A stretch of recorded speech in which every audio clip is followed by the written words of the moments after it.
आणि यानंतरची बातमी आहे आगी संदर्भातील सोलापूरमध्ये एका एमआयडीसी मध्ये आग लागली आहे। सोलापूरमध्ये अक्कलकोटमध्ये भीषण आग लागलेली आहे। एमआयडीसी भागातील कारखान्याला ही आग लागलेली आहे।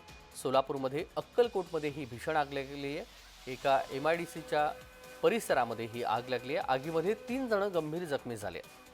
हे दृश्य आपण सोलापूरमधली पाहतोय, ज्या आगीमध्ये 3 जण गंभीर जखमी झालेले आहेत। अजूनही 5 ते 6 जण अडकल्याची शक्यता आहे। एमआयडीसी परिसरातील ही आग आहे आणि ज्यामध्ये 3 जण जखमी झाले आहेत। अक्कलकोटमध्ये ही भीषण आग लागलेली आहे। 5 ते 6 जण अडकल्याची भीती व्यक्त करण्यात येते। आगीमध्ये 3 जण गंभीर जखमी झालेले आहेत।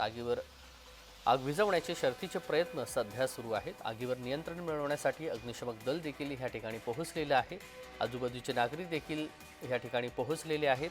अक्कलकोट परिसरामध्ये ही आग लागली आहे। एमआयडीसी परिसरामध्ये ही आग लागलेली आहे, ज्यामध्ये 3 जण गंभीर जखमी झालेले आहेत आणि या आगीमध्ये 5 ते 6 जण अडकल्याची भीती व्यक्त करण्यात येते आहे।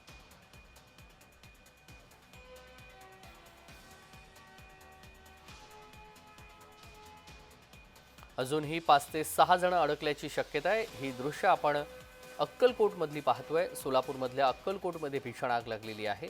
या आगीमध्ये 3 जण गंभीर जखमी झालेले आहेत। आगीचे दृश्य आपण पाहतोय आणि सोबतच आग विझवण्यासाठी अग्निशमक दल देखील या ठिकाणी पोहोचलंय।